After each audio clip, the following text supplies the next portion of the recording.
Hello fellow investors, this is जनवरी 10 और अभी रात के 2:30 बजने वाले।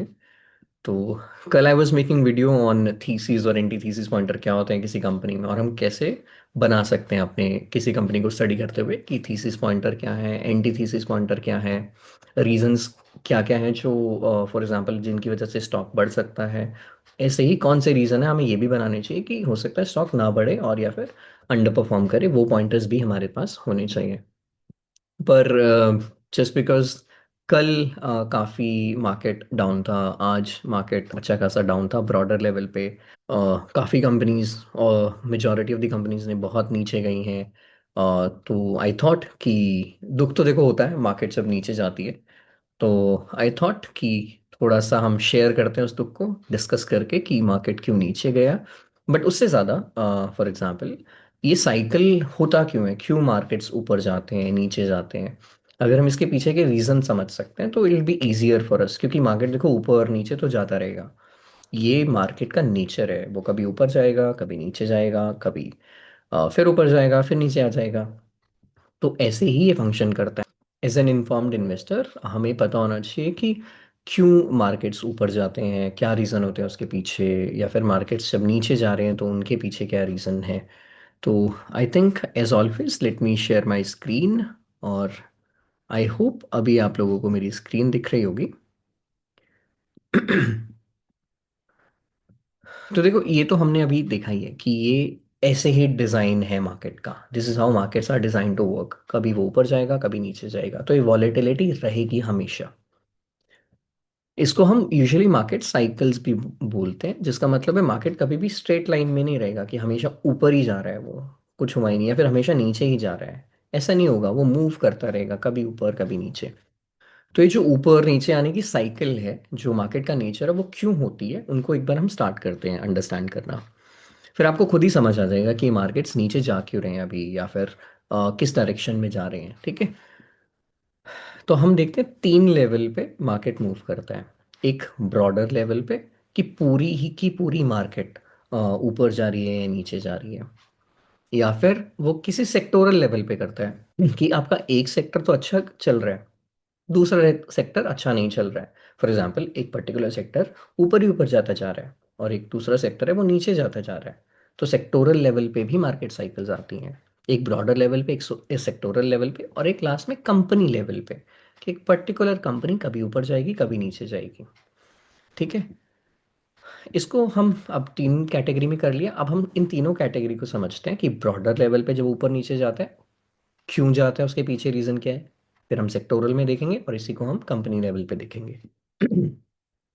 ब्रॉडर लेवल को आप ऐसे सोच सकते हो कि एक वेव है, फॉर एग्जांपल टाइड है। ठीक है, तो टाइड अपने साथ सारी की सारी बोट्स को ही वो ऊपर ले जाएगी। वो कोई भेदभाव नहीं करेगी कि ये अच्छी बोट है बुरी कंपनी है। आप ऐसे समझ सकते हो, good company versus bad company, उसको इतना फर्क नहीं पड़ता है। वो अपने साथ सबको ऊपर ले जाएगी चाहे वो एक बुरी कंपनी भी है। तो ऐसे जब कभी बुल मार्केट आता है तो आप देखोगे कि कंपनी जिसके नंबर्स अच्छे भी नहीं है ना, वो भी ऊपर चली जाती है। ऐसे ही इसका उल्टा है कि अगर वेव्स नीचे को लेके जा रही है तो सभी कंपनीज को वो अपने साथ नीचे लेके जाएंगी। फॉर एग्जाम्पल अगर अच्छी कंपनी भी है, बट क्योंकि वेव पूरे ब्रॉडर लेवल पे नीचे को ही है, तो वो अच्छी कंपनी को भी नीचे लेके चली जाएगी। तो ये होता है मार्केट लेवल पे, बिना किसी कंपनी में भेदभाव किए वो सबको ही गिरा देगी या सबको ही ऊपर ले जाएगी। इसमें एक्सेप्शन ज़रूर होती हैं, ठीक है। एक्सेप्शंस हम बाद में देख लेंगे। बट यूजुअली ब्रॉडर का यही मतलब होता है कि ब्रॉडर लेवल पे क्या इम्पैक्ट आ रखा है, अभी क्या हुआ है। तो अभी हम देखते हैं कि मार्केट साइकिल शो होती हैं, ये कौन सी फोर्सेस पे डिपेंड करती हैं। ठीक है, पहला होता है इंटरेस्ट रेट, उसकी वजह से ब्रॉडर मार्केट लेवल पे इम्पैक्ट आता है। सेकेंड इज इन्फ्लेशन, उसकी वजह से इम्पैक्ट आता है। ऑयल प्राइसेस हो गया एक तरह से, उसकी वजह से इम्पैक्ट आ सकता है। ग्लोबल स्टेबिलिटी है या नहीं, ग्लोबल लेवल पे पूरे वर्ल्ड में ऑन एन एवरेज स्टेबिलिटी अभी है या नहीं, कहीं पे वॉर तो नहीं चल रही है। तो इससे भी एक ब्रॉडर मार्केट लेवल पे इम्पैक्ट आता है। और लास्ट एक रहता है, काफ़ी इंपॉर्टेंट फैक्टर है, विच इज़ एसेट। एक पर्टिकुलर एसेट से जब पैसा दूसरे एसेट में जाता है, उससे भी ब्रॉडर मार्केट पे इम्पैक्ट पड़ता है। ये इम्पैक्ट पॉजिटिव भी हो सकता है, जिसकी वजह से ब्रॉडर मार्केट ऊपर मूव कर सकती हैं। ये इम्पैक्ट नेगेटिव भी हो सकता है, जिसकी वजह से ब्रॉडर मार्केट डाउन भी जा सकती हैं। तो हम एग्जाम्पल देखते हैं कि ऊपर कब जाएगी, नीचे कब जाएगी, और साइड वेज में कब जाएगी। फॉर एग्जाम्पल, ना वो ऊपर जा रही है ना वो नीचे जा रही है, बस एक ही जगह जगह पे है, एक दिन ऊपर चली जाती है एक दिन नीचे चली जाती है। तो जब बुल मार्केट होगा, फॉर एग्जांपल मार्केट्स ऊपर जा रही होंगी, तो ये जो ग्लोबल फैक्टर्स अभी हमने देखे मैक्रो लेवल पे, हम इनको बोल सकते हैं, ये क्या हो रहा होगा। तो अगर जब इंटरेस्ट रेट स्टेबल है या फिर नीचे जा रहे हैं, तो लाइकली आपकी मार्केट ऊपर जाएगी। ठीक है। जब इन्फ्लेशन कंट्रोल में है, लाइकली आपकी मार्केट ऊपर जाएगी। जब डिमांड स्ट्रांग है काफ़ी ज़्यादा ग्लोबल लेवल पे, हर कंपनी हर कंट्री है वो डेवलप कर रही है, तरक्की कर रही है, सब हर जगह ग्रोथ ही ग्रोथ है, प्रॉस्पर कर रहे हैं लोग, तब डिमांड स्ट्रांग होगी। तो उस टाइम पे भी ब्रॉडर लेवल पे मार्केट ऊपर जाती है। और फॉर एग्जांपल जब कॉन्फिडेंस हाई होता है लोगों का, ठीक है, कॉन्फिडेंस होता है स्टॉक मार्केट में, तब मार्केट हाई जाता है। इसका उल्टा देखते हैं, जब इंटरेस्ट रेट्स बढ़ते हैं, हाई होते हैं, तब आपकी डाउन जाती है साइकिल। फॉर एग्जांपल मार्केट, जब इन्फ्लेशन बहुत ज़्यादा होता है, बहुत ज़्यादा बढ़ रहा होता है, तब आपकी मार्केट डाउन हो जाती है। जब डिमांड वीक होती है, ठीक है, लोग खरीद नहीं रहे कुछ भी, तब नीचे जाती है। जब डर का माहौल होता है एक तरह से, ठीक है, तब नीचे जाती है। अनसर्टेनिटी होती है, लोगों को पता ही नहीं चल रहा है होगा क्या, क्या हो रहा है समझ नहीं आ रहा है, तब नीचे जाती है। इनके हम एग्जाम्पल भी लेंगे अभी धीरे धीरे। अभी लेटेस्ट एग्जाम्पल, फॉर एग्जाम्पल जैसे कोविड आया, तो इकोनॉमीज बंद हो गई, सब कुछ हो गया, तो वापस इकोनॉमी को शुरू करने के लिए जो बैंक्स थे जितने भी वर्ल्ड ओवर, उन्होंने क्या किया, इंटरेस्ट रेट कम कर दिए। तो इंटरेस्ट रेट कम हुए थे, तो क्या हुआ था, कोविड के बाद एकदम से बुल रन आया था। और ऐसे ही जो मान लेते अभी जब बुल रन पीक पे था अपना, फिर जैसे ही न्यूज़ आने लगती है, धीरे धीरे धीरे लोगों को लगता है अब इंटरेस्ट रेट कम नहीं हो रहे हैं, बढ़ना शुरू हो गए, उनको लगा इन्फ्लेशन बहुत ज़्यादा हो रही है, तो अब इंटरेस्ट रेट तो उस टाइम पे इंटरेस्ट रेट वो बढ़ाने लग गए धीरे धीरे धीरे धीरे। आपको अगर याद होगा, अगर आप फॉलो कर रहे हैं, तो एकदम से जैसे ही न्यूज़ सिंक इन होना शुरू हुई थी लोगों को, कि अरे अब तो इंटरेस्ट रेट बढ़ने वाले हैं, तो मार्केट थोड़ा सा बढ़ते बढ़ते रुक गई थी, और जब पता चला नहीं इंटरेस्ट बढ़ रहे हैं बढ़ रहे हैं बढ़ रहे हैं, और वो वैसे ही टैंक कर गई फिर मार्केट उसके बाद। ठीक है, तो काफ़ी टाइम तक 12 से 18 महीने तक ऑलमोस्ट मार्केट गिरती ही रही थी। फिर अब recently for example last year लगा था कि हाँ वापस से इंटरेस्ट रेट कट होने वाले हैं। आप न्यूज़ में अगर सुन रहे हैं तो आप सुन रहे होंगे आरबीआई की मीटिंग हो रही है, जो यूएस में मेजर जो फॉर एग्जांपल डिसाइड कर रहा होता है यूजुअली, और उनको काफ़ी लोग फॉलो भी कर रहे होते हैं काफ़ी कंट्रीज। फेडेक्स की जो मीटिंग है, फेड की जो मीटिंग है, फेडेक्स नहीं, फेड की जो मीटिंग है, उसमें आपको दिख रहा था धीरे धीरे कि वो बातें कर रहे हैं कि इंटरेस्ट रेट ऊपर जाएगा ऊपर जाएगा। पहले जब मार्केट नीचे जाने लगी थी, अब धीरे धीरे आप देख रहे थे हाँ इंटरेस्ट रेट कट आएगा, मतलब इंटरेस्ट रेट कम आएगा। तो मार्केट शायद ऊपर जाना सोच रही थी कि हम ऊपर जाते हैं, वो वेट कर रही थी कि सही में कब कट आता है। ठीक है, बट परसेप्शन में कि उनको अगर लग ही रहा है कि यार 3 महीने बाद वो कट कर ही देंगे, उसी में ही मार्केट ऊपर जाना शुरू हो जाता है। ये होता क्यों है कि मान लो इंटरेस्ट रेट कम है किसी चीज़ का, आपको अगर इंटरेस्ट रेट कम मिल रहा है, आप ज़्यादा लोन लोगे ना जाके, क्योंकि सस्ता मिल रहा है। ऐसे ही वर्ल्ड ओवर जो क्रेडिट साइकिल है वो चेंज होती है। इंटरेस्ट अगर सस्ता मिल रहा है लोन, तो बहुत लोग फिर लोन लेंगे कंट्री के लेवल पे, इंडिविजुअल लेवल पे, तो लोन लेना शुरू करते हैं। अगर आपने लोन लिया है, तो आप कंज्यूम भी करेंगे चीज़ें, डिमांड है किसी न किसी चीज़ की, आप खरीदोगे जाके चीज़ें। लोन पे जो आपके पास पैसा बहुत आ जाएगा, वो पैसे को आप लगाओगे भी इधर उधर। तो लोगों के पास पैसा था तो उन्होंने मार्केट में भी लगाया। तो जब इंटरेस्ट रेट कम होते हैं, लोगों के पास पैसा ज़्यादा आता है, तो वो या तो कुछ किसी न किसी जगह तो लगाएंगे वो पैसा। इसलिए क्या होता है, उस टाइम पे जो एसेट है, मान लो उनके पास कहीं पे भी अगर पैसा है, जब हम एक इसमें हमने देखा था कि वो एसेट टू एसेट भी मूव करता है, वो पैसा फिर इक्विटी में मूव कर रहा था उस टाइम पे। ठीक है, तो इसलिए मार्केट ऊपर जाना शुरू हुई। अब हम लगा लेते हैं साइड फेज में क्या होता है, हमें समझ नहीं आ रहा था ऊपर जाएगी नीचे जाएगी, अब बहुत टाइम हो चुका है नीचे जाते जाते ऊपर जाते जाते। नीचे जा रही है जब मार्केट और बहुत टाइम हो गया, तो जिसने बेचना था वो बेच चुका है। तो अब तो नीचे नहीं जा रही है, तो एक ही जगह पे वो टिक जाती है। ठीक है, फिर वो एडजस्ट करता है, वो वेट करता है सिग्नल का कि जैसे ही उसको पॉजिटिव सिग्नल मिलेगा तब वो जाके ऊपर बढ़ेगी। ठीक है।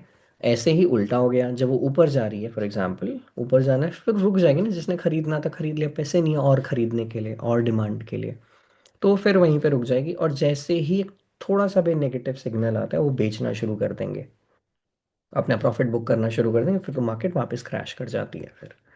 तो हमने देखा ब्रॉड में मार्केट कैसे मूव कर रही है और कौन से फैक्टर्स थे। तो जो कल मार्केट गिरा है हम उसको कैसे देख सकते हैं?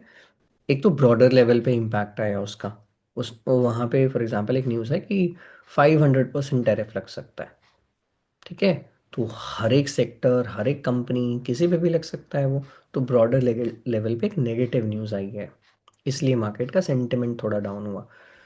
उसके बाद एक और है हायर एक्ट है, फॉर एग्जांपल उस पर काम कर सकते हैं। हायर एक्ट में क्या होगा कि जो यूएस से स्पेशली हमें वो आते हैं, आउटसोर्स होती हैं जॉब, उन पे वो कुछ ना कुछ वो करेंगे, एक तरह से रिस्ट्रिक्शन लगाएंगे।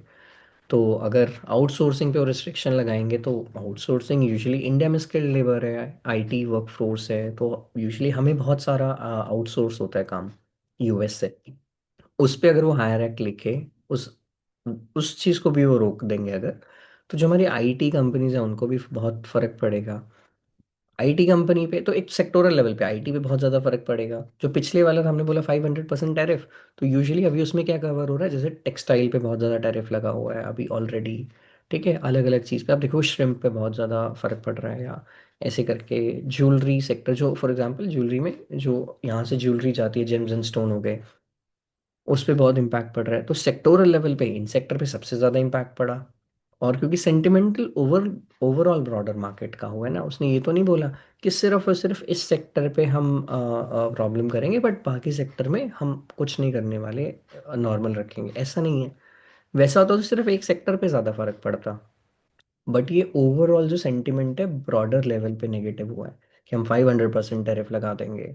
ठीक है, और हायर एक्ट से भी मान लेते हैं आईटी में प्रॉब्लम आएगी, तो जो लोग जॉब करते हैं आईटी में उनकी जॉब जाएगी, उनके पास सैलरी नहीं आएगी, तो अल्टीमेटली वो कंज्यूम बहुत कर रहे हैं हम लोग। ठीक है, जो सैलरीड हमारी क्लास है वो अलग अलग स्विगी पे ऑर्डर करते हैं, जोमेटो पे ऑर्डर कर रहे हैं, गाड़ी खरीद रहे हैं बैंक से लोन ले रहे हैं। तो अगर जॉब चली गई फॉर एग्जांपल इस सेक्टर में, लोगों की जो खर्चा कर रही है, कंज्यूम कर रही हैं चीज़ें, तो जोमेटो को भी फ़र्क पड़ रहा है। वो आईटी डायरेक्ट इसमें नहीं है, सर्विस में आईटी वाली सर्विस जो यूएस को दे रही है, या फिर लोन वापस शायद वो नहीं दे पाए इतनी जल्दी, उसमें प्रॉब्लम आएगी। तो बैंकिंग सेक्टर, तो इनडायरेक्टली इस सेक्टर को भी फ़र्क पड़ रहा है। ऑटो हो गया फॉर एग्जांपल, लोग गाड़ी नहीं खरीदेंगे, फिर जॉब चलेगी तो गाड़ी कौन खरीदेगा? तो ऑटो सेक्टर पे भी फ़र्क पड़ गया। तो जो कल न्यूज़ आई है या आज फॉर एग्जांपल दोनों दिन मार्केट गिरे, तो यूजुअली इस सेंटिमेंट से हम अभी नीचे जा रहे हैं। बट ये क्या परमानेंट है, हमेशा ऐसा होगा? ऐसा नहीं है, वो कभी ना कभी तो सिंक इन हो जाएगा, हम फैक्टर इन कर लेंगे, ये पॉइंटर्स ऑलरेडी फैक्टर्ड इन थे भी। जब जून, मई जून उसके आसपास ही आ गया था कि इंडिया पे टैरिफ लगेगा, तब मार्केट ने भी रिएक्ट किया था, तब से नीचे ही जा रही थी वो। तो एक टाइम पे आके फिर वो फैक्टर इन हो जाते हैं, और मार्केट साइडवेज में मूव कर रही थी, ना ऊपर जा रही है ना नीचे जा रही है, बस वो वेट कर रही थी पॉइंट्स का, ट्रिगर्स का। ट्रिगर, पॉजिटिव ट्रिगर क्या होता कि वो बोलते हैं हमारी ट्रेड डील हो गई है, तो मार्केट ऊपर जा सकती थी। नेगेटिव ट्रिगर जो अभी आया है कि 50% तो ऑलरेडी टैरिफ है, अब हम 500% भी लगा देंगे। तो ट्रिगर का जब वो वेट कर रहे हैं साइडवेज में, अगर नेगेटिव ट्रिगर आता है तो और नीचे जाती है मार्केट। ठीक है। तो अभी हम थोड़ा सा समझिए कि हो क्या रहा है। बट ऐसा नहीं है कि बहुत ज़्यादा हमें पैनिक की सिचुएशन नहीं है, वैसा कुछ नहीं है। ये चीज़ें चलती रहेंगी, ठीक है, बिकॉज जो साइकिल है ये, देखो बोलना सिंपल है बट जिसके पैसे लगे हुए मार्केट में और वो इतना गिर गया, पूरी वेल्थ ही फॉर एग्जांपल अगर किसी की मार्केट में लगी है, और वो 2 दिन में मान लेते हैं मार्केट 2-3% गिर गया, निफ्टी 50 ही गिर गया, तो उसकी वेल्थ का 2-3% इरोड हो गया है। ये तो सिर्फ निफ्टी 50 लेवल पे हो सकता है, जिस सेक्टर में वो है। उसने अगर टेक्सटाइल सेक्टर में ही लगाया हुआ है, वहाँ तो कल मतलब 8-9% भी काफ़ी ऐसे थे जो नीचे गिर गए थे, शायद उसके बाद रिकवर किए, बट 8-9% आप सोचो जिसका एक दिन में चला गया, तो उसको दुख तो होगा एक तरह से। बट स्टिल आपको ये समझना है कि ये ब्रॉडर मार्केट लेवल पे कुछ पॉइंटर्स हैं, और ये चेंज भी होते हैं विद टाइम, जैसे ही ये बदलेगा। ठीक है, जैसे ही हमने जो ये अभी चीज़ें बोली थी यहाँ पे, ये फैक्टर है। तो इसमें हम ग्लोबल ग्लोबल स्टेबिलिटी, वॉर, ये बोल सकते हैं कि इसमें से कुछ इशू चल। तो ठीक है, आई थिंक हमने मार्केट लेवल पे समझ लिया, अब इसी को हम सेक्टोरल लेवल पे समझते हैं। सेक्टर में क्या होता है, एक सेक्टर से ना दूसरी सेक्टर में मनी मूव करता है। जैसे हमने एसेट में देखा, एक एसेट से दूसरा, जब लोग बहुत डरे हुए हैं, फॉर एग्जांपल कोविड ही मान लेते हैं, ठीक है, उस टाइम पे क्या था, हमें नहीं पता क्या होने वाला है, लॉकडाउन लग गए, सब लग गए। तो जो इक्विटी वाले होंगे लोग, जिन्होंने शेयर्स में पैसे लगाए हैं, वो डर गए होंगे, बट पैसे तो हैं उनके पास। तो उन्होंने क्या किया, वो पैसे निकाल के एक दूसरे सेफर एसेट में लगा दिए। सेफर क्या था उस टाइम, इक्विटी से सेफ था गोल्ड, तो उन्होंने गोल्ड में शायद लगा दिया होगा। तो एक एसेट से दूसरे में मनी फ्लो हुआ, तो क्या हुआ, एक एसेट अब नीचे चला जाता है, दूसरा एसेट ऊपर चला जाएगा। ऐसे ही सेक्टोरल लेवल पे, ये था एसेट लेवल पे मनी रोटेशन, और एक सेक्टोरल लेवल पे सेक्टर में भी मनी रोटेशन होता है। मान लेते हैं एक सेक्टर है, उसमें बहुत ज़्यादा ग्रोथ आ रही है एकदम से, ठीक है, because of X Y G reason, अभी हम देखेंगे वो रीजन क्या होते हैं। और एक दूसरा सेक्टर है जिसमें ग्रोथ खत्म हो रही है, आ ही नहीं रही है। तो क्या होगा, जिस सेक्टर में ग्रोथ नहीं आ रही है उस सेक्टर से पैसा निकल के जिस सेक्टर में ग्रोथ आ रही है वहां पे मूव करेगा वो। तो ये वाला तो ग्रो कर जाएगा, बट जिसमें ग्रोथ नहीं आ रही है सेक्टर में, वो वाला सेक्टर डाउन जाएगा। एक नॉर्मल एनालॉजी या नॉर्मल एक और हम एग्जांपल देख सकते हैं। न्यूज़पेपर है मान लो एक सेक्टर, और दूसरा है डिजिटल मीडिया, ठीक है। आपको क्या लग रहा है, ये पैसा कहाँ मूव हो रहा है, न्यूज़पेपर से डिजिटल मीडिया की तरफ, या फिर डिजिटल मीडिया से न्यूज़पेपर की तरफ? कौन सा सेक्टर डिमांड में है, ग्रो कर रहा है? तो आई थिंक आपको आंसर मिल जाएगा कि अगर ये दो सेक्टर होते और मनी फ्लो हो रहा होता अभी आज के टाइम पे, तो जो न्यूज़पेपर सेक्टर है वहां से फ्लो करके वो डिजिटल मीडिया की तरफ आ रहा होगा, ठीक है। तो न्यूज़पेपर वाले स्टॉक नीचे जा रहे होंगे, डिजिटल मीडिया वाले ऊपर जा रहे होंगे, अगर ऐसा हम एग्जांपल ले रहे हैं, तो ऐसा चांसेस है ऐसा होता वहां पे। तो हमने देख लिया वीक सेक्टर से स्ट्रॉन्ग सेक्टर की तरफ रोटेट करता है पैसा। अभी के लिए एग्जांपल, अभी के लिए अगर कॉन्टेक्स्ट में हम देखें तो बैंकिंग सेक्टर हम देख सकते हैं। जब अभी रिसेंटली आपने सुना होगा, कुछ साल पहले या कुछ क्वार्टर पहले आप देख रहे होंगे कि बहुत ज़्यादा स्ट्रिक्टनेस आ रही थी कि आप इतना ज़्यादा लोन नहीं दे सकते, ये नहीं हो सकता, वो नहीं सकता, काफ़ी लिमिटेशंस आ रही थी बैंक के ऊपर। दूसरा, इंटरेस्ट रेट भी ज़्यादा थे, तो लोग वैसे भी नहीं ले रहे थे इतना ज़्यादा लोन। तो उस टाइम पे हम क्या बोल सकते हैं, जो हमारे बैंकिंग सेक्टर है वो थोड़ा स्लो डाउन में था, ठीक है। बट आज के डेट में आप देख रहे होंगे टैक्सेस में हमें ब्रेक मिला है। फॉर एग्जांपल 12 लाख तक कोई खास टैक्स है ही नहीं किसी पे। तो गवर्नमेंट चाहती है हम स्पेंड करें, और जो इंटरेस्ट रेट है वो भी कम हो रहे हैं, तो हम लोन भी ज़्यादा लेंगे। तो अब जो ये फैक्टर्स है, ये किसके फेवर में है, ये बैंकिंग सेक्टर के फेवर में है, ठीक है। टैक्स कट हो गया, और हम कंजम्पशन है, जो कंज्यूमर डिमांड है, उसको रिवाइव करना चाह रहे हैं, ठीक है, इसलिए बहुत सारी चीज़ें चल रही हैं। तो बैंकिंग सेक्टर है ना, मेजरली तीन चीज़ें देखनी है बस हमें उसमें। अगर हम देखते हैं कि वो सेक्टर अभी अच्छा चल रहा है, बुरा चल रहा है, क्या हो सकता है। एक तो होता है उसके मार्जिन्स। अगर बैंक ने किसी से पैसा उठाया है, मान लेते हैं 5% पे या 4% पे, और किसी को लेंड किया है लोन, मान लेते हैं वो 7% पे, 8% पे, बीच का जो गैप है, वही तो, वहीं से उसी मार्जिन से तो पैसे कमाएगा। तो अगर वो बढ़ता है, अगर निम्स एक्सपैंड होते हैं, this NIMS is net interest margin, ठीक है। तो अगर इसके मार्जिन एक्सपैंड होते हैं, तो बैंक को ज़्यादा पैसा मिलेगा, तो ये इसके फेवर में है। दूसरा, एसेट की क्वालिटी। एसेट की क्वालिटी क्या है कि जो लोग लोन ले रहे हैं वो चुका भी रहे हैं, तो ये क्वालिटी है लोन की। अगर उन्होंने ऐसे किसी लोगों को दे दिया रैंडम पैसे कि आप ले लो, बट जब वापस लेने गए वो कहते हैं हमारे पास तो है नहीं, तो उस टाइम पे उन्होंने बैड क्वालिटी है उनके लोन की, मतलब उनका एसेट अभी उसकी क्वालिटी अच्छी नहीं है। बट वो आप देखोगे, ट्रैक करोगे, तो आपको दिख रहा होगा एसेट क्वालिटी इंप्रूव हो रही है, बेटर है, ज़्यादा उनके पास लोन वापस आ रहे हैं, आपको इससे पता चलेगा, आप एनपीए ट्रैक कर सकते हो। नॉन परफॉर्मिंग एसेट्स वो कम हो रहे हैं। फॉर एग्जांपल अगर एक टाइम पे 3% थे तो वो अभी 2.8, 2.5, 2.3 आपको ऐसे दिख रहा होगा उसका ट्रेंड। तो एसेट क्वालिटी भी इंप्रूव हो रही है। इनके जो मार्जिन है वो भी एक्सपैंड हो रहे हैं, बढ़ रहे हैं, ज़्यादा मार्जिन ज़्यादा प्रॉफिट। लास्ट है क्रेडिट साइकिल, कि ज़्यादा लोग लोन ले रहे हैं अभी। आप वो भी देख सकते हो, नंबर्स हैं। हम बाद में एक शीट भी बनाएंगे ये सब ट्रैक करने के लिए, कि इन सब फैक्टर्स को अलग अलग जो सेक्टर में है ट्रैक करने के लिए कौन से पैरामीटर होते हैं और हम कहाँ से देख सकते हैं ये सब, ठीक है। तो आज के टाइम पे जो पहले नेगेटिव था, अब वो थोड़ा इम्प्रूव हो रहा है। तो बैंकिंग में पैसा आ रहा है अब। आपको कैसे पता चलेगा? अब इसका प्रूफ यहाँ देख लेते हैं हम लोग। हम देखते हैं निफ्टी बैंक कैसा कर रहा है। मान लेते हैं, हम बोलते हैं निफ्टी बैंक इंडेक्स। तो आपको क्या लग रहा है क्या कर रहा होगा पिछले, लेट से 1 साल में? अभी हमने बोला इंप्रूव हो रहा है, निम्स भी इंप्रूव हो रहे हैं, क्रेडिट साइकिल ग्रोथ वापस रिवाइव हो रही है, एसेट की क्वालिटी है, एनपीए कम हो रहे हैं तो एसेट की क्वालिटी इंप्रूव हो रही है। क्या कर रहा होगा 1 साल में? लाइकली अच्छा परफॉर्म कर रहा होगा, क्योंकि इस सेक्टर में पैसा आएगा जब सब कुछ इंप्रूव हो रहा है। तो आप देखो, 1 साल में ऑलमोस्ट 21.5, 22% आप लगा लो, इतना परसेंट ये बढ़ा है। तो इस सेक्टर में पैसा आ रहा है, तो ये सेक्टर अच्छा कर रहा है, इसको हम बोलते हैं आउट परफॉर्म कर रहा है।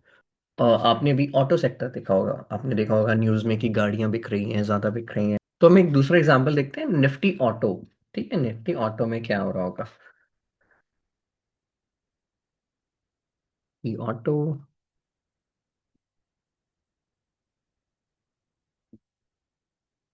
नो आई डोंट थिंक यहाँ पे हमें कुछ खास मिलेगा। मिल गया। देखो ये भी काफ़ी इम्प्रूव किया है। यहाँ पे अगर आप देख रहे हो,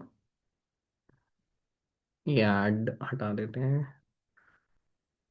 तो यहाँ पे ऑलमोस्ट 23,000 के लेवल से 28,000 के लेवल पे आ गया है। तो ये भी बहुत अच्छा परफॉर्म किया है। ठीक है, ऑलमोस्ट 20% ग्रोथ आप बोल सकते हो। I have not calculated it, बस रफ एस्टिमेट है। तो इसने इतना परफॉर्म किया है यहाँ पे। दूसरा सेक्टर जिसने फॉर एग्जांपल इसका उल्टा हुआ होगा, जिस सेक्टर से पैसा निकला होगा, वो कौन सा हो सकता है? अभी आप आईटी की न्यूज़ सुन रहे हो, आप देख रहे हो आईटी में ग्रोथ नहीं है, प्रॉब्लम आ रखी है, एआई की वजह से प्रॉब्लम है, यूएस टैरिफ की वजह से प्रॉब्लम है, सेंटिमेंट अच्छे नहीं है। तो यहाँ हम देखते हैं निफ्टी आईटी। ठीक है, निफ्टी आईटी चार्ट ये कोटेक का है, बट ऑलमोस्ट ऐसा ही होगा। हम देख लेते हैं, ये देखो नेगेटिव है। अभी हमने अलग अलग सेक्टर देखे, एक सेक्टर में पैसा आ रहा है, बैंक ग्रो किया, ऑटो ग्रो किया, बट जो आईटी है, निफ्टी आईटी है, वो ग्रो नहीं किया, वहां से पैसा निकल रहा है। उसके पीछे क्या रीजन है? निफ्टी जो आईटी है, तो इसके पीछे हमें रीजन भी देखना होता है कि आईटी से क्यों निकल रहा होगा पैसा। बैंक में हमने समझ लिया कि ये 3 मेजर फैक्टर होते हैं, कि सेक्टर अच्छा कर रहा है नहीं कर रहा है। ऐसे आईटी में भी जो मेजर फैक्टर्स है वो ये है कि ग्लोबल डिमांड क्या है अभी। और यूजुअली इंडिया को, क्योंकि बाहर से प्रोजेक्ट मिलते हैं, अगर ग्लोबल डिमांड ही नहीं है तो इंडिया को प्रोजेक्ट्स नहीं मिलेंगे, तब प्रॉब्लम आएगी। आप हेड काउंट्स देख सकते हैं, अगर हायरिंग फ्रीज हो गया, हायर नहीं कर रहे हैं लोग, वो निकाल रहे हैं बाहर, तो आपको दिख रहा होगा कि ये प्रॉब्लम हो सकता है। क्यों क्यों ही एक कंपनी अपने एम्प्लॉयज़ को निकालेगी? उसको प्रॉब्लम आ रहा होगा। और नए प्रोजेक्ट नहीं आ रहे हैं कंपनी में, जो पुराने प्रोजेक्ट थे वो रिन्यू नहीं हो रहे हैं, डीले हो रहे हैं उनमें रिन्यू होने में। आप टिकट साइज देख सकते हो, टोटल वैल्यू एक प्रोजेक्ट की होती है। मान लेते हैं एक प्रोजेक्ट था 1 मिलियन का, या फिर हम बोलते हैं 10 करोड़ का एक प्रोजेक्ट था। अब क्योंकि डिमांड नहीं है, वो सब नहीं है, तो वो प्रोजेक्ट साइज कम होता जा रहा है, कि उन्होंने बोला 5 करोड़ के ही उनको प्रोजेक्ट मिल रहे हैं ऑलमोस्ट। इसी का उल्टा कर दो कि अगर ग्लोबल डिमांड स्ट्रांग है तो ज़्यादा प्रोजेक्ट्स आएंगे। कंपनी एग्रेसिवली हायर करी है। अभी आप उसमें देख रहे होंगे एआई में बहुत सारी हायरिंग चल रही है, तो वहाँ पे ग्रोथ भी है। तो हेड काउंट्स बढ़ रहे होंगे, डील विंस, अगर प्रोजेक्ट ज़्यादा ज़्यादा आ रहे हैं तब कंपनी ग्रो कर जाएगी। फटाफट जो प्रोजेक्ट चल रहे थे उनका रिन्यूअल टाइम पे हो रहा है, तब आईटी अच्छा कर रहा होगा। या फिर जो टोटल प्रोजेक्ट का साइज है, टिकट साइज मतलब टोटल उसकी वैल्यू कितनी, कितने का प्रोजेक्ट है वो, जो पहले मान लेते हैं 5 करोड़ का था, अब वो 10-10 करोड़ के प्रोजेक्ट ऑन एवरेज मिल रहे हैं। तो अब सब अच्छा चल रहा है आईटी सेक्टर के लिए। तो सेकंड वाले में जब अच्छा चल रहा है तो आईटी सेक्टर ग्रो कर रहा होगा। दूसरे केस में जो अभी ऑलमोस्ट चल रहा है इस टाइम पे, जब आप आईटी पे देखोगे, ग्रोथ नहीं है कंपनीज में। हम एग्जांपल भी देख लेते हैं, ठीक है। क्या बोलोगे, एग्जाम्पल तो दिए नहीं, कुछ भी बोल के चला गया। लेट्स से हम बोलते हैं टीसीएस, ठीक है, टीसीएस बहुत बड़ी कंपनी है आईटी में। हम इसके वो देखते हैं, ईयरली प्रॉफिट लॉस पे आएंगे, ईयरली सेल्स। देखो, जो यहाँ पे 16% था, 17% था, यहाँ पे 6% रह गया, कुछ 5 पॉइंट सम % रह गया, 6.85 से 5.99। तो स्लो डाउन आ गया ना, आ गया यहाँ पे। सेम देखते हैं दूसरी कंपनी कौन सी है। ये कोई कंपनी लेवल पे नहीं है जो हम अभी देखेंगे, ये पूरे सेक्टर वाइज फिनोमेना है, पूरे सेक्टर में ही हो रहा है। इन्फोसिस में भी सेम पैटर्न होगा कि सेल्स अगर हम देखते हैं ईयरली, तो देखो यहाँ पे 21% थी, यहाँ पे 20% थी, यहाँ पे सिर्फ 4% 6% रह गई। लास्ट फटाफट से third example is HCL technology. ठीक है, हम इसकी सेल्स देखेंगे ईयरली, तो सेम आपको पैटर्न दिख रहा होगा। यहाँ पे देखो 13% है, 18% है, बट यहाँ पे 8% 6%। तो ये कौन सा फिनोमेना है, ये कोई इंडिविजुअल कंपनी लेवल का नहीं है, ये सेक्टर के लेवल पे स्लो डाउन आया हुआ है अभी। तो इस सेक्टर में जहाँ पे स्लो डाउन है, ठीक है, वहां से पैसा कहाँ मूव करेगा, दूसरे सेक्टर में जहाँ पे ग्रोथ है, जो हमने बात की थी कि सेक्टोरल रोटेशन। तो इसमें वीक है आईटी, स्ट्रांग है बैंक या ऑटो, आप बोल सकते हो। तो वहां पे पैसा मूव कर रहा है, और वो हमने एग्जाम्पल में देख भी लिया कि जो बैंकिंग वाली कंपनी है, ऑन एन एवरेज सारी ऊपर ही आई हैं, एक साल में ग्रो ही किया है उनका प्राइस। और ऐसी आईटी में ऑन एन एवरेज ये नीचे ही जा रहा है। ठीक है, तो ये है सेक्टोरल रोटेशन। तो ये ऐसे मार्केट साइकिल होती है सेक्टर लेवल पे, ऊपर नीचे जाते हैं चार्ट। अब आ जाते हैं हम कंपनी लेवल पे। कंपनी लेवल पे हम ये साइकिल को कैसे देखते हैं, ऊपर जाएगी या फिर वो नीचे जाएगी। मान लेते हैं कंपनी में सेल्स ग्रोथ है, वो हमें देखना होता है, प्रॉफिट ग्रोथ है वो देखना होता है, उस कंपनी में मार्जिन एक्सपैंड हो रहे हैं क्या या कॉन्ट्रैक्ट हो रहे हैं वो देखना होता है, ऑपरेटिंग लेवरेज आ रहा है क्या, पॉजिटिव साइड या डी लेवरेज हो रहा है नेगेटिव नेगेटिव साइड, वो देखना होता है। और बाकी कुछ ट्रिगर्स हैं, इनके बेस पे कंपनी ऊपर या नीचे मूव करती है, कंपनी की साइकिल आती है। अब मान लेते हैं मार्जिन एक्सपैंड हो रहे हैं, ठीक है, सेल्स और प्रॉफिट ग्रोथ सिंपल है, सेल्स बढ़ रही है, रेवेन्यू बढ़ रहे हैं, प्रॉफिट बढ़ रहा है रेवेन्यू के साथ साथ। अगर मार्जिन एक्सपैंड हो रहे हैं, सेल्स भी एक्सपैंड हो रही है, तो प्रॉफिट ज़्यादा एक्सपैंड होंगे, ज़्यादा बढ़ेंगे, ज़्यादा ग्रोथ आएगी। तो सेल्स और प्रॉफिट ग्रोथ हमने देख लिया, हम समझ सकते हैं, ठीक है, प्रॉफिट ग्रोथ आ रही तो अर्निंग्स ग्रो करेंगी कंपनी की। दूसरे मार्जिन एक्सपैंड कर रहे हैं, वो कैसे होते हैं मार्जिन एक्सपैंड, या तो प्रोडक्ट का प्राइस बढ़ा देंगे, कॉस्ट प्राइस सेम है, प्राइस बढ़ा दिया तो मार्जिन एक्सपैंड हो गए।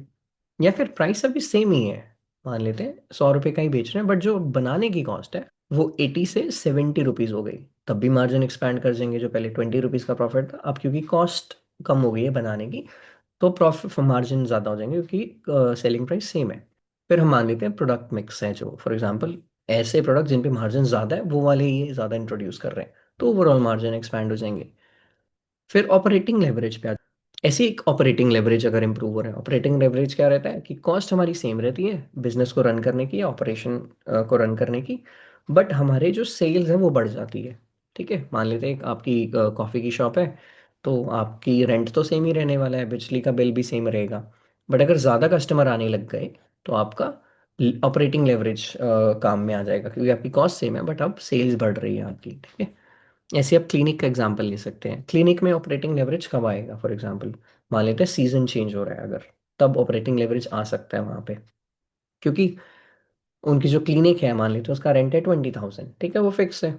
जो स्टाफ है उन्होंने मान लेते हैं दो नर्स हैं उनके पास, उनकी सैलरी है 30,000 ईच, तो 60,000 उनका सैलरी का खर्चा आ गया। ये तो सेम ही रहने वाला है, बट क्योंकि सीजन चेंज हो रहा है तो ज़्यादा लोग बीमार पड़ेंगे, तो ज़्यादा लोग आएंगे, वहाँ पे ऑपरेटिंग लेवरेज काम में आएगा। इसी का उल्टा भी होता है। मान लेते हैं एक ऐसा सीन है, एक आइसक्रीम सेलर है, ठीक है, उसने आइसक्रीम बेचने के लिए एक शॉप रखी हुई है, तो खर्चा तो सेम ही रहने वाला है, रेंट सेम रहेगा उसका, बट क्योंकि अब कम लोग आइसक्रीम खाएंगे, तो उनको सेल कम हो जाएगी विंटर में फॉर एग्जांपल। ठीक है, तो उस विंटर सीजन में एक आइसक्रीम बिजनेस में डी लेवरेज होगा, अगर कोई आइसक्रीम बेच रहा है। तो ऐसे करके आप लेवरेज और डी लेवरेज देख सकते हैं। और इसके बेस पे हम बता सकते हैं कंपनी लेवल पे कौन सी साइकिल आ रही होगी।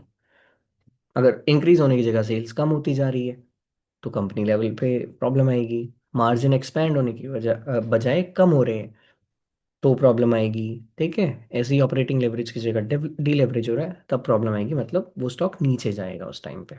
तो हमने ये सब नंबर देखे, बट इनके पीछे कौन से ट्रिगर होते हैं, कौन से ट्रिगर की वजह से सेल्स और प्रॉफिट ग्रोथ पे इम्पैक्ट आता है, या फिर मार्जिन एक्सपैंड या फिर कॉन्ट्रैक्ट हो जाएंगे, ऑपरेटिंग लेवरेज डे लेवरेज आएगा। उसके पीछे के हम ट्रिगर देखते हैं कुछ अभी। मान लेते हैं एक पॉलिसी पुश आया गवर्नमेंट का। गवर्नमेंट बोलती है कि हमें हर घर में पानी पहुंचाना है, तो जो पाइप बनाने वाली कंपनीज हैं उसको पॉलिसी पुश मिला ना, तो उसकी सेल बढ़ जाएगी उसमें। ठीक है, गवर्नमेंट ने एक मैंडेट दे दिया। अभी रियल एग्जांपल हमने कुछ दिन पहले ही देखा था। गवर्नमेंट का अगर मैंडेट है कि जो फार्मा वाली कंपनीज हैं उसको ट्रैकिंग और ट्रेसिंग करना पड़ेगा अपना। ठीक है, तो जो ट्रैकिंग ट्रेसिंग के लिए मान लो वो लगती हैं चीज़ें, मशीन लगती है, वो लगती है, कौन कर सकता है? कंट्रोल प्रिंटिंग कंपनी है जो ये कर सकती है। तो अगर गवर्नमेंट का मैंडेट है कि टॉप 1000 कंपनीज जो फार्मा इंडिया में है फार्मा, उनको ये करना पड़ेगा, तो हो सकता है उस कंपनी को प्रॉफिट हो जाए, एक सेल्स बूस्ट मिलेगा। तो ऐसे ही आप दूसरी दूसरी और स्कीम्स देख सकते हो जो जिस पे गवर्नमेंट का काम चल रहा है और उससे एक, फॉर एग्जांपल अगर मैंडेट है, कुछ रूल आया, उसकी वजह से फायदा हो सकता है। दूसरा फॉर एग्जांपल क्या पुश हो सकता है जिससे सेल्स बढ़ेगी, कि एक कंपनी है वो एक दूसरी मार्केट में चलेगी, वो इंडिया में बेचती थी अब वो दूसरी मार्केट में भी बेचने लगी, तो उसके लिए मार्केट खुल गई और तो वहाँ से सेल्स और आ सकती है, एडअप हो सकता है। ठीक है, मान लेते हैं यही कंपनी जो ऐसे प्रोडक्ट बनाती थी जिसमें मान लो 10 रुपए का ही प्रॉफिट होता था, अब उसने अपना प्रोडक्ट बहुत इंप्रूव कर दिया है जिसपे 20-20 रुपए का प्रॉफिट हो रहा है, डबल हो गया प्रॉफिट, तो प्रीमियम प्रोडक्ट बनाने लग गई है जो थोड़े महंगे हैं, तब भी इनके प्रॉफिट ग्रोथ आ सकती है वहाँ पे। कैपेसिटी एक्सपेंशन हो सकता है एक। कैपेसिटी एक्सपेंशन क्या है कि मान लेते हैं एक कंपनी है जो 1000 कुछ बॉटल बनाती है पानी की। ठीक है, उसने एक और मशीन लगा दी, कुछ लगा दिया जिससे वो एक ही दिन में 1000 की जगह 2000 बॉटल बना पा रही है। तो वहां से भी इसको एक बूस्ट मिल जाएगा, कैपेसिटी एक्सपैंड हो गई तो ये सारे पॉजिटिव फैक्टर हो सकते हैं ट्रिगर, अगर ये वाले हैं तो इससे आप देख सकते हो कंपनी लेवल पे क्या चल सकता है, उस कंपनी में क्या हो सकता है। अगर ये पॉजिटिव साइड हो रहे होंगे, सेल्स और प्रॉफिट ग्रो कर रहे होंगे, एक्सपैंड हो रहे होंगे मार्जिन, तो शायद कंपनी ऊपर, चांसेस और ऊपर जा रही होगी। इसी का ऑपोजिट होगा तो वो नीचे जा रही होगी। ठीक है, आई थिंक ये तो देखा हमने अर्निंग ग्रोथ के लेवल पे कैसे फर्क पड़ता है कंपनी को। दूसरा पीई के लेवल पे भी होता है जो हमने परसेप्शन देखी थी। अगर कॉन्फिडेंस आ रहा है मार्केट में तो पीई री रेट होता है, यूजली पीई ज़्यादा मिलने लग जाता है, तो पीई ज़्यादा मिलेगा। हमने देखा था स्टॉक का प्राइस क्या होता है, PE multiplied by EPS. EPS यानी अर्निंग। ठीक है, अर्निंग पर शेयर, अर्निंग वाले हमने ऊपर देख लिए वेक्टर। पी वाला फैक्टर कैसे वो होता है, अगर मार्केट में कॉन्फिडेंस आता है तो यूजुअली ज़्यादा रेटिंग मिलती है, ज़्यादा पी मिल जाता है। तो अब हो सकता है, और या फिर उसी कंपनी को हायर वैल्यूएशन दे देते हैं। एक तो सेंटिमेंट मार्केट में वापस आया तब यूजुअली हायर पीज मिलते हैं।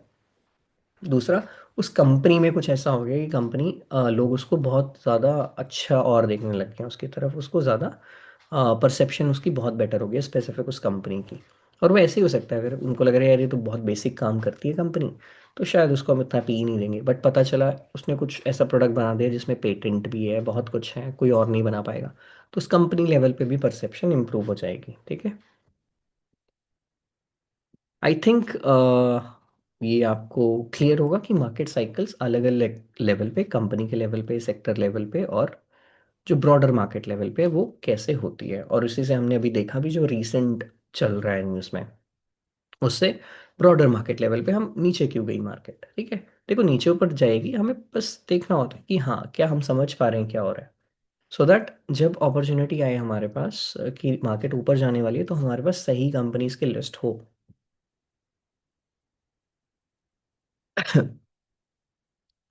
कुछ और अगर करना एग्जाम्पल, मेरे हिसाब से एक दो एग्जाम्पल देखते हैं जो भी मैंने रिसेंट देखे भी थे। आपको कैसे पता चलेगा जैसे ब्रॉडर मार्केट पे क्या चल रहा है या सेक्टोरल लेवल पे क्या चल रहा है?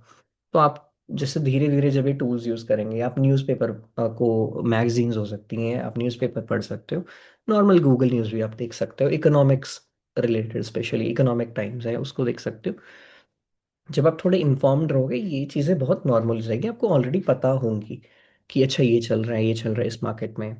फॉर एग्जांपल अभी रिसेंट एक न्यूज़ आई थी कि जो ऑटो कंपोनेंट सेक्टर है, गवर्नमेंट उसको थोड़ा इंसेंटिवाइज कर रही है, गवर्नमेंट चाहती है इस सेक्टर को ग्रो करना।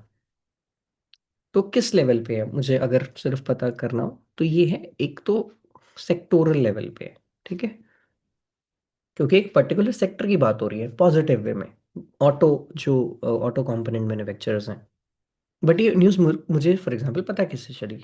मैं बस नॉर्मल, फॉर एग्जांपल आप तिजोरी पे हो, आप किसी भी, जब आप धीरे धीरे करने लगोगे, आप इन टूल में कुछ ना कुछ आता रहता है। ट्विटर भी एक बहुत अच्छा सोर्स है, आप काफ़ी सारे हैंडल्स हैं उनको फॉलो कर सकते हो जो ये इसी इंडस्ट्री में, इसमें काम करते हैं, इसी में फॉर एग्जांपल सेक्टर को एनालाइज करना, वो करना, आप उनको देख सकते हो, उनके हैंडल देख सकते हो। तो जैसे मैं इसको स्क्रॉल कर रहा हूँ फॉर एग्जांपल, अब देखते हैं किस किस टाइप की न्यूज़ आती है। तो यहाँ पे ये देखो, new cars will soon have to speak to one another. तो एक गाड़ी को दूसरी गाड़ी से बात करनी होगी अभी, ठीक है, जिसको हम V2V वो भी बोलते हैं, कम्युनिकेशन, ठीक है। तो जो जिस कंपनी सेक्टर में होगी, फॉर एग्जांपल एक कंपनी अभी हमने कुछ दिन पहले देखी थी, KPI टेक्नोलॉजी, हमने क्या देखा था, वो क्या करती है, वो ऑटो सॉफ्टवेयर बनाती है। तो चांसेस आर उस कंपनी को एक थोड़ा सा बेनिफिट हो सकता है, हो जाए। मैं ये नहीं बोल रहा हूँ होगा या नहीं होगा, तो प्लीज़ इसको आप, आई रिपीट, कुछ भी नाम ले रहा हूँ मैं या कुछ भी बात कर रहा हूँ, आप प्लीज़ उसको कोई भी एक सिग्नल नहीं सोच सकते हो। ये कोई बाय और सेल रिकमेंडेशन नहीं है, सिर्फ एजुकेशन के लिए कि आप इस न्यूज़ को आप कैसे देख सकते हो, ठीक है।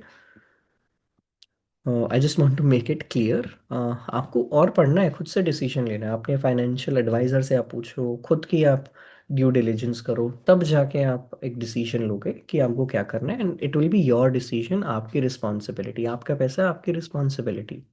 आप, किसी ने कुछ बोल दिया, आप उस पर डिसीजन मत लो, ठीक है। आप यहाँ देखो, यहाँ पे आया new cars will soon have to speak to one another, तो लाइकली जो गाड़ी के लिए सॉफ्टवेयर बनाती है कंपनी, आप उसको पढ़ सकते हो कि क्या चल रहा है उसमें, ठीक है। और कुछ आए हैं यहाँ पे देखो, एक GLP ड्रग, आपने वो सुना होगा, काफ़ी लोग हैं जिसका वेट कम हो गया, एकदम से वेट कम हो गया उनका।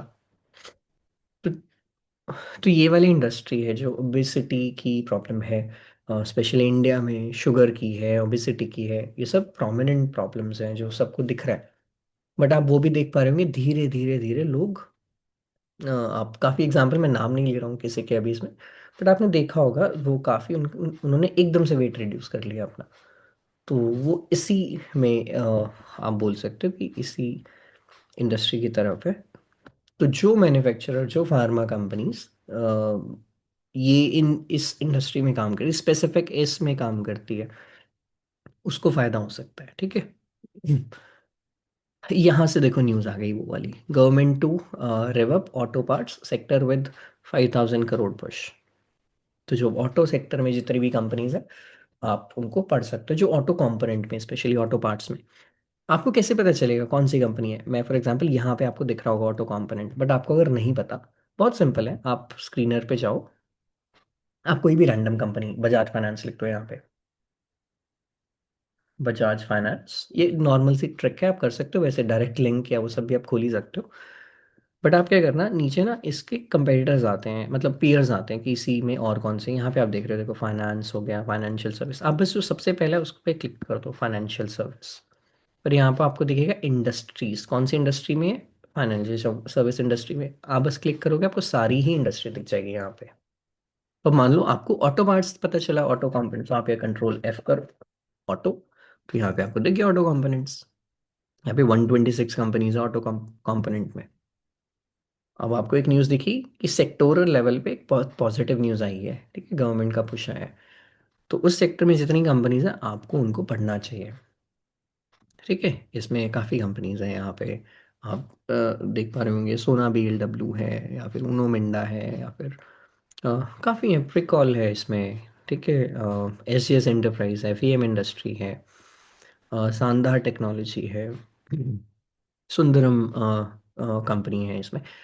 तो आप इनको जाके स्टडी करना फिर धीरे धीरे, ठीक है, कि ये अब क्या बोल रहे हैं, आप इनकी कॉन कॉल देखना, अगर उसमें किसी ने पूछा है कि जो गवर्नमेंट का पुश है आपको क्या लग रहा है कितना इम्पैक्ट आएगा, पॉजिटिव साइड पे आएगा क्या, कितना आएगा आप पे, अगर उन्होंने कुछ आंसर दिया आप उससे देख सकते हो, या फिर यूजुअली भी आप एक एस्टिमेट लगा पाओगे कि कौन सी कंपनी को सेल्स में कितना लाइकली प्रॉफिट हो पाएगा जब आप इंडस्ट्री को समझ रहे होंगे इसको, ठीक है। तो लेवल 3 में जब हम कर रहे होंगे या जब आप खुद से कर रहे होंगे कंपनी के फ्यूचर या फिर को गेस करने के लिए कि क्या ग्रोथ आ सकती है, अर्निंग ग्रोथ कितनी आ सकती है, तो उसमें हम इंडस्ट्री को स्टडी करते हैं कि कितना एक्सपैंड हो सकती है वो कंपनी, उसमें अपॉर्चुनिटी है कितनी।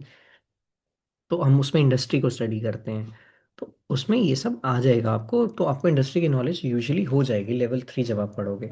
आपको कंपनी की नॉलेज है, आपको कंपनी के नंबर्स अगर अच्छे लग रहे हैं, आपको बिजनेस मॉडल समझ आ रहा है आपने कंपनी का पुराना रिकॉर्ड भी देख लिया, सब कुछ देख लिया, अभी जो नंबर्स आए हैं रिजल्ट्स आए हैं वो भी देख लिए, जो इनकी कंपनी में जो लोग हैं फॉर एग्जांपल वो क्या बोल रहे हैं वो आपने देख लिया, मैनेजमेंट क्या बोल रही है आपने समझ लिया, पहले भी अगर जो बोला उन्होंने वो किया है तो लाइकली अब भी कर सकती है वो। अब आप अपना एक थोड़ा सा व्यू बना सकते हो इस कंपनी को लेके जिसको आप स्टडी कर रहे हो, तो लेवल 3 में आप व्यू बनाने लग जाओगे। लेवल 4 में आप ये बनाओगे कि ठीक है ये अगर हो जाता है तो इतना ग्रोथ आ जाएगा, अगर मान लेते हैं इसी के लिए मैं थीसिस एंटीथीसिस पॉइंटर बना रहा था, अगर आपके सारे थीसिस काम कर जाते हैं तो शायद बुल फेज आ सकता है उस कंपनी में, कंपनी लेवल पे। थोड़ा बहुत नहीं होता है, कम हो जाता है तो बेस फेज रहेगा, अगर कुछ उल्टा हो जाता है एंटी थीसिस पॉइंटर हो जाता है कि आपकी थीसिस ही रॉन्ग हो जाती है जो आपने सोचा था, तो एंटी थीसिस वाला प्ले कर रहा होगा, तब आपका बेयर फेज आ जाएगा। तो आपको ये अगर पता है कि बुल बेयर बेस के सिनारियो में कितना कितना प्राइस हो सकता है, वो बहुत अच्छा टाइम है कि अब आपको समझ आ गया है, तब आप बेटर डिसीजन लोगे, तो आपकी प्रोबेबिलिटी बहुत इंक्रीज होगी। और ये बहुत मुश्किल नहीं है, जैसे जैसे आप पढ़ोगे कंपनीज को, सेक्टर्स को एनालाइज करोगे, तो ये बहुत फटाफट आपको यू कैन पिक अप। कोई भी न्यूज़ आ रही है या कुछ भी आ रही है, आपको पता होगा कहाँ से न्यूज़ देखना होता है, आपको पता होगा वो ग्रोथ अगर इतनी कर रहा है तो उसका कंपेटिटर कितना कर रहा होगा, कितनी करनी चाहिए इसको सही में। आप ये सारा खुद से समझ पाओगे क्या चल रहा है कंपनी में, ठीक है। और वही हमारा एक गोल है कि आप समझना इन चीज़ों को, खुद से समझना कि चल क्या रहा है, क्योंकि बोरोड कन्विक्शन कि किसी ने बोल दिया और आपने ले लिया तो उसमें उतना नहीं बनता है पैसा, आप नहीं कर सकते हो, ठीक है। क्योंकि उसने बोल तो दिया खरीद लो या आपको दिख गया, बट वो कभी भी ये आके नहीं बताएगा कि बेचना कब है, ठीक है, क्योंकि वो उसकी रिस्पॉन्सिबिलिटी नहीं है, आपकी खुद की है। तो अगर आपको नहीं पता बेचने का, आपको पता ही नहीं है ट्रिगर्स क्या है बेचने के, ठीक है, तो आप बेच भी नहीं टाइम पे पाओगे, तो अगर प्रॉफिट हुआ भी है वो फिर कम होता रहेगा, ठीक है। आपको लगेगा पता नहीं अब ऊपर आ जाए, ऊपर ऊपर आ जाए, पता चला वो 20-30% डाउन हो गया, जितना आपने प्रॉफिट नहीं किया था उतना तो डाउन हो चुका है उससे ज़्यादा। तो इट इज़ इम्पॉर्टेंट कि आप खुद से इनको स्टडी करें और समझें इनको, ठीक है। नहीं तो आप म्यूचुअल फंड में लगा सकते हो, एक बेटर चॉइस है कि अगर आप खुद से ट्रैक नहीं कर सकते, ठीक है। बट आपको है कि नहीं I want to make good investments जो आपको अच्छा रिटर्न दे पाए, तो यू शुड अब उतना टाइम भी देना पड़ेगा फिर, ठीक है। तो इतनी मेहनत करेंगे आपको तभी फिर वो ऐसी कंपनी आप ढूंढ सकते हैं। जो हमें नाम दिखते हैं इधर उधर ना, किसी ने नाम बोला पता चल गया, तो वो तो ऑलरेडी डिस्कवर्ड होती हैं स्टोरीज यूजुअली, ठीक है। तो उनमें तो फैक्टर इन हो चुका होता है प्राइस। आई थिंक इतना ही रखते हैं, we will meet again. I hope you guys like the video. तो साइकिल्स आपको समझ आई, नेक्स्ट वीडियो में हम लोग आई ट्राई कि हम लोग थीसिस और एंटी थीसिस पॉइंटर बनाएं उन पे, फिर कंपनी के एग्जांपल के साथ हम उसको समझने की ट्राई करें। आई विश यू गाइस अगेन कि ज़्यादा, ठीक है मार्केट गिर रहा है तो इट इज़ फाइन, वो नेचर है मार्केट का, जैसे हमने देखा बात करी है। आप स्टडी करते रहे, आप पढ़ते रहे, जितना आप पढ़ेंगे you will be able to come across some really good companies. उसकी आप अपनी स्टोरी बना सकते हो, आप देख सकते हो उसकी ग्रोथ प्रिडिक्शन आपका ट्राई कर सकते हो करने का कि कितना आ सकता है। तो आई थिंक इतना ही रखते हैं, नेक्स्ट वीडियो में हम लोग एंटी थीसिस पॉइंटर इनकी बात करेंगे और एग्जाम्पल के साथ कि हम कैसे बना सकते हैं। I wish you guys health and happiness, see you in the next video, तब तक के लिए जय हिंद, कीप लर्निंग।